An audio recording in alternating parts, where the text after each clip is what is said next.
Now, Samuel is Israel's spiritual leader. He is the last of Israel's judges and her greatest prophet at this time.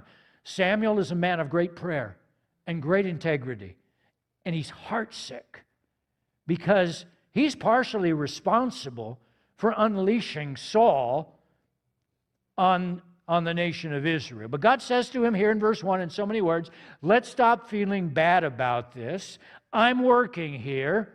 It's time for action. And there's a quick lesson in that I want you to jot down on your note sheet. Something we should remind ourselves periodically, that God is always working. Jesus said that. He said, my Father is always working. And when we come to the end of our resources and our abilities, rather than collapse in on ourselves and have a big pity party, what we ought to be doing instead is turning to God.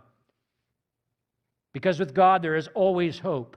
Corrie ten Boom was a Holocaust survivor.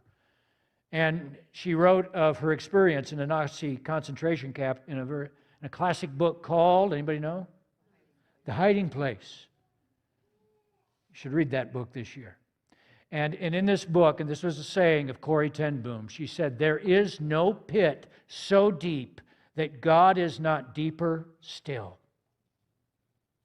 There is no pit so deep that God is not deeper still.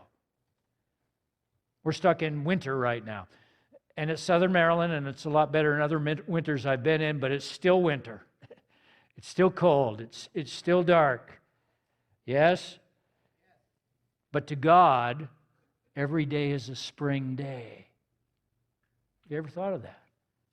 To God, every day is a spring day filled with promise and possibilities. We just need to learn to turn to Him in the winter of our lives when everything is dark and cold. Nobody knows it yet in the story, but even as Saul is unleashing terrible winter on Israel, God's about to turn the lights out on him.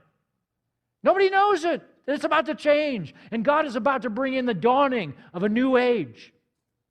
Because with God, there's always hope. All the way to the time of death, if you remember the thief on the cross, there is always hope for anyone who says, I'm grabbing hold of Jesus. I know it's late in my life and I've messed it, but I'm grabbing hold of Jesus and I'm hanging on tight. For a person like that, there is hope because God is always working.